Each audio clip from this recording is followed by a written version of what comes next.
Hello दोस्तों, welcome back to my new video. तो चलिए फिर कुछ स्टॉक्स और उनके रिगार्डिंग अपडेट्स को कवर करते हैं। उसके पहले एक बेसिक थंब रूल आप लोगों के साथ मैं शेयर करना चाहूँगा। देखिए, फंडामेंटली स्ट्रॉन्ग कंपनीज़ को अगर आप लोगों ने होल्ड कर रखा है और वहाँ पे आप एवरेजिंग कर रहे हो, तो एक स्ट्रैटेजी यूट्यूब में कई वीडियोज़ में बताया जाता है कि हर 5% के डाउनफॉल के बाद स्टॉक में खरीदारी आप करते चलो, मगर ये बहुत ही गलत स्ट्रैटेजी है। अगर कोई स्टॉक नीचे गिर रहा है तो कोई नहीं जानता है कि उस करंट लेवल से वो और 10% गिरेगा या फिर और 20% गिरेगा। तो बेहतर यही रहेगा कि स्टॉक गिर रहा है तो गिरने देंगे, और जब वो रिवर्सल का चार्ट पैटर्न फॉर्म करेगा तब वहाँ पे हम लोग अपना इंटरेस्ट शो करेंगे। यहाँ पे एक चीज़ आप ध्यान से देखो कि मान लीजिए कोई स्टॉक है जो कंटिन्यूसली हायर लेवल से नीचे के डायरेक्शन में मूव कर रहा है। अब ऐसे में मान लीजिए कंपनी के क्वार्टरली रिजल्ट्स अच्छे आ जाते हैं, या फिर बहुत बड़ा कैपेक्स इन्होंने अनाउंस किया, या फिर कोई पॉजिटिव न्यूज़ आ गई है। अब इन खबर के चलते स्टॉक में एक बुलिश मोमेंटम आने वाला है। तो बुलिश मोमेंटम आएगा तो सीधा सीधी इस तरीके से 90 डिग्री में कोई स्टॉक मूव नहीं करेगा। अगर कोई स्टॉक डाउन ट्रेंड में है तो वो इस तरीके से एक हायर लो ज़रूर क्रिएट करेगा। यहाँ पे ये पहला लो है और इसके ऊपर एक नया हायर लो क्रिएट हुआ है। तो कोई भी स्टॉक अगर रिवर्स करेगा तो वहाँ पे हायर लो का फॉर्मेशन कंपलसरी है। आप इनफैक्ट जितने भी स्टॉक्स को होल्ड कर रहे हो उनके चार्ट को आप लोग देखो तो इस तरीके का सिनेरियो आपको ज़रूर देखने को मिलेगा। तो जब गिरते हुए स्टॉक में एक शार्प वी शेप रिकवरी नहीं देखने को मिलेगी तो फिर इतना जल्दबाजी क्यों करना है। जब कोई स्टॉक इस तरीके से नीचे गिरता है और नीचे गिरने के बाद वो रिवर्स करके एक नया हायर लो क्रिएट करता है, तो यहाँ पे हम लोग कुछ शेयर खरीदेंगे ये सोच के कि स्टॉक बहुत ज़्यादा नीचे गिर गया। अब कोई भी पॉजिटिव न्यूज़ हो, शायद वो क्वार्टरली रिजल्ट हो या फिर कोई अच्छा खबर ही क्यों ना हो, अब उसका जो इम्पैक्ट है इनके प्राइस में ज़रूर झलकेगा। कोई भी मार्केट का जो बड़ा प्लेयर है, एफआई हो गया, डीआई हो गया, वो लोग अगर खरीदेंगे यहाँ पे स्टॉक को तो एक ही बार सारे ऑर्डर को एग्जीक्यूट नहीं करेंगे। मान लीजिए उनको अगर 100 करोड़ के शेयर्स खरीदने हैं तो पहले वो लोग 50 करोड़ के शेयर्स खरीदेंगे, स्टॉक हल्का ऊपर जाएगा। फिर एज यूजुअल स्टॉक नीचे गिर रहा है तो फिर से ये वापस से नीचे गिरना स्टार्ट करेगा, मगर वो लोग फिर दोबारा से रिमेनिंग 50 करोड़ के शेयर्स खरीद लेंगे, जिसके चलते अल्टीमेटली स्टॉक फिर से ऊपर चल जाएगा। तो आई होप ये कॉन्सेप्ट आपको समझ में आ रहा होगा।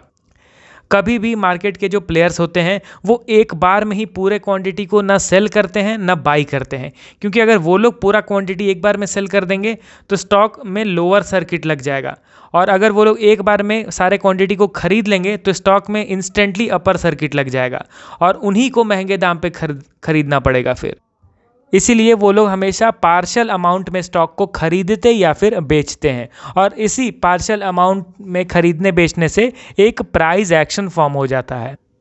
अब इस पर्टिकुलर कॉन्सेप्ट में अगर आपको कोई डाउट है तो ज़रूर कमेंट करो। कमेंट सेक्शन में मैं आपके डाउट को क्लियर करने की कोशिश करूंगा। अब यहाँ पे सिंपली प्रिंस पाइप के स्टॉक को देखो। देखिए, सिंपली फंडामेंटल को फॉलो करोगे तो आप सही लेवल पे एवरेजिंग नहीं कर सकोगे। मेरा ये हमेशा से मानना रहा है कि फंडामेंटल के साथ टेक्निकल एनालिसिस को भी इक्वल इंपॉर्टेंस हमें देना है। अभी आप यहाँ पे क्या देख रहे हो, प्रिंस पाइप का जो स्टॉक है वो इस पर्टिकुलर सपोर्ट लेवल को टच करके हमेशा ऊपर के डायरेक्शन में मूव कर रहा था, ठीक है। फिर एग्जैक्टली ये रेजिस्टेंस के पास जाता है। अब ये रेजिस्टेंस मैंने कैसे ड्रॉ किया हुआ है, यहाँ पे क्लियरली आप देख सकते हो कि इसी पर्टिकुलर लेवल से पिछले बार भी स्टॉक में करेक्शन हुआ था, ठीक है। अब इसी पर्टिकुलर लेवल से स्टॉक में फिर से करेक्शन देखने को मिला, और ये जो सपोर्ट लेवल था इस सपोर्ट को प्रिंस पाइप ने ब्रेक डाउन कर दिया। अब देखिए, अगर कोई स्टॉक सपोर्ट को ब्रेक डाउन करता है, इट मीन्स क्या है कि वहाँ पे अब नेगेटिव ट्रेंड स्टार्ट हो चुका है। अब यहाँ पे स्टॉक इसको ब्रेक डाउन करता है, हल्का ऊपर जाता है, और एग्जैक्टली इसी पर्टिकुलर सपोर्ट लेवल को अब रेजिस्टेंस मानने लगता है, और वहीं को टच करने के बाद फिर से नीचे गिर जाता है। चेंज इन पोलैरिटी हमें यहाँ पे देखने को मिल रहा है। सपोर्ट ब्रेक डाउन हुआ, अब वो बन गया रेजिस्टेंस लेवल, और एग्जैक्टली उसी लेवल से एक इंटेंस सेलिंग का माहौल हमें देखने को मिला। अब देखिए, कोई भी नेगेटिव न्यूज़ आ रही है मार्केट में, मगर यहाँ पे स्टॉक तो गिर रहा है प्राइस एक्शन फॉर्म करके ही।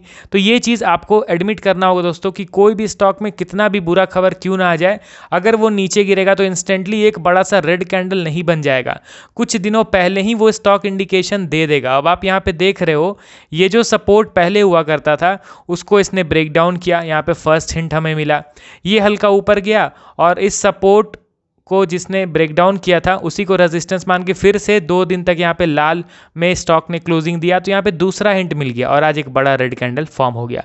हमेशा पहले ही स्टॉक इंडिकेट करता है कि यहाँ पे वीकनेस हो रहा है या फिर स्ट्रेंथ का सिग्नल मिल रहा है। अब करंट लेवल पे हम लोग प्रिंस पाइप के स्टॉक में क्या करें? देखिए आज के दिन ऑलमोस्ट 6% का डाउनफॉल देखने को मिल गया है स्टॉक में। अभी सिंपली वेट एंड वॉच करेंगे। कंप्लीटली यहाँ पे नेगेटिव प्राइस एक्शन बन रहा है। अब आप देख रहे हो ना, इसी सपोर्ट को ब्रेक डाउन करके रेजिस्टेंस मान के स्टॉक नीचे गिर रहा है।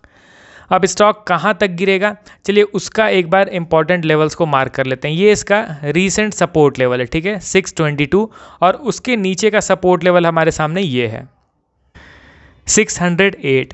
अब इन दोनों लेवल्स के पास आने के बाद किस तरीके से स्टॉक बिहेव करता है, क्योंकि देखिए हो सकता है स्टॉक नीचे गिरे और इस सपोर्ट को भी ये ब्रेक कर दे, ऐसा भी हो सकता है। इसीलिए इसको सपोर्ट के पास आने दो। सपोर्ट के पास आने के बाद हमें देखना होगा कि मार्केट के बड़े प्लेयर्स किस तरीके से बिहेव कर रहे हैं। अगर मार्केट के बड़े प्लेयर्स यहाँ पे स्टॉक में खरीदारी करेंगे तो हम लोगों ने डिस्कस किया यहाँ पे एक लोअर हाई का फॉर्मेशन होगा। अब लोअर हाई का फॉर्मेशन होगा, हमें समझ में आ जाएगा कि ये सपोर्ट अब इस मेजर सपोर्ट बन गया स्टॉक के लिए। यहाँ पे प्लेयर्स अब स्टॉक में इंटरेस्ट शो कर रहे हैं, उन्हीं फ्लो में फिर हम लोग भी स्टॉक में खरीदारी करेंगे। और अगर कोई भी तगड़ा प्राइस एक्शन नहीं बनता है तो बस इस सपोर्ट लेवल पे भी बैठे रहेंगे, क्योंकि चांसेस बन जाएंगे कि इस सपोर्ट को भी ये स्टॉक फिर ब्रेक डाउन कर सकता है। तो आई होप ये कॉन्सेप्ट आपको समझ में आया होगा। रीसेंट 2 सपोर्ट लेवल्स मैंने ड्रॉ करके आप लोगों को बता दिया। अब लास्ट स्टॉक को हम लोग कवर करते हैं डीमार्ट। यहाँ पे भी आप देख सकते हो और आप दोस्तों कमेंट करके बताओ कि क्या स्टॉक टेक्निकल फॉलो करता है या फिर नहीं करता है। देखिए इजराइल हमास के बीच का टेंशन हो रहा है, मैं मानता हूँ, मगर यहाँ पे डीमार्ट का स्टॉक क्या दिख रहा है? डीमार्ट में तो क्लियरली दिख रहा है कि ये रेजिस्टेंस था, इसको टच करने के बाद स्टॉक में गिरावट हो रही है। अब ये मेजर रेजिस्टेंस लेवल है, काफ़ी लंबे समय से स्टॉक इसको फेस कर रहा है। हर बार यहाँ पे गिरावट देखने को मिली है और ठीक उसी तरीके से इस बार भी यहाँ पे एज यूजुअल एक डाउनफॉल देखने को मिल रहा है रेजिस्टेंस लेवल से। अब यहाँ से स्टॉक नीचे गिर रहा है तो ये इसका सपोर्ट लेवल है। इसी सपोर्ट लेवल के क्लोज में ये स्टॉक पहुँच गया है। तो अगर आप इस स्टॉक में इंटरेस्टेड हो तो अभी आपको यहाँ ध्यान रखना है, ये स्टॉक का मेजर सपोर्ट लेवल है। इस सपोर्ट लेवल से कई बार स्टॉक ने एक तगड़ा बाउंस बैक शो किया है। यहाँ पे आप देखिए तो ऑलमोस्ट 2019 से स्टॉक का ये मेजर सपोर्ट बना हुआ है। एक बार यहाँ पे बाउंस बैक मिला, ये दूसरी बार, तीसरी बार, चौथी बार और ये 5वीं बार और 6ठी बार, मतलब मल्टीपल टाइम्स यहाँ से एक तगड़ा बाउंस बैक हमें देखने को मिला है। तो आपको ध्यान देना है कि मे बी इस बार भी एक शानदार बाउंस बैक मिल सकता है। इसीलिए इस पर्टिकुलर ट्रेंड लाइन को आप लोग ड्रॉ करो, इन डॉट्स को कनेक्ट करते हुए। उसके बाद फिर कुछ शेयर खरीदेंगे जब ये सपोर्ट लेवल पे यानी ट्रेंड लाइन के आसपास आएगा। तो चलिए फिर टोटल 2 स्टॉक्स को मैंने कवर किया। प्रिंस पाइप का जो सपोर्ट लेवल है वो थोड़ा नीचे है और डीमार्ट का जो सपोर्ट है वो बहुत ही सामने मिल रहा है। तो अब देखते हैं कि दोनों में से कौन बुलिश प्राइस एक्शन फॉर्म करता है ताकि वहाँ पे एवरेजिंग किया जा सके। वीडियो पसंद आता है तो लाइक करो और इसी तरीके की वीडियोज़ और देखने के लिए चैनल को सब्सक्राइब भी कर लीजिए आप लोग। चलिए मिलता हूँ नेक्स्ट वीडियो के साथ। Okay then, bye bye.